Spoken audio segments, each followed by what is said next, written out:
Assalamu alaikum warahmatullahi wabarakatuh. Akkam jirtan fayyaa keessanii nageenyi keessan badhaadha. Sabbar Zeenaa.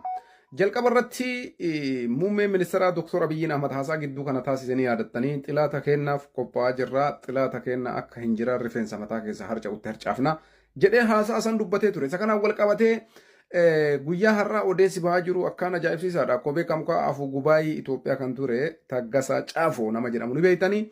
Yeroo ammaa kana guyyaa ammaa kana biyya Iraan keessatti akka argamu gabaafamaa jira. Iraan jechuun ni beektanii biyya dheengadda Israa'elii wajjin waraana gaggeessaa turtedha. Biyya waraanaan hedduu jabduuti.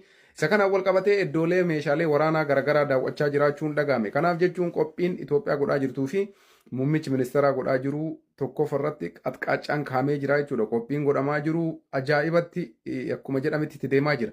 Itti aansee ammoo odeeffannoon biraa jiru namoota hojjettoota mootummaa ta'an kan aangoo keessa ta'anii muusinnaa garaagaraa irratti bakka garaa irratti dhiibbaa godhaa jiran hedduu isaanii aangoo irraa kaasuu fi kaawwan seeraan adabuudhaan tarkaanfiin fudhatamaa jiraachuun dhagayame daawwattoota keenya. Gama biraatiin ammoo pirezidaantiin Eertiraa Isiyaas Afwerqii biyya Su'uudiitti imaluu hedduu kana gabaafamaa ture. Isa kanaan wal qabatee Isiyaas Afwerqii gara biyyaatti deebinaan pirezidaantiin Suudaanii ama bulchaa jiru kan lolarra jiru Jeneraal Abdul Fattah Al-Burhaan guyyaa har'aa Suudaan seenuun Suudaanii irraa gara biyya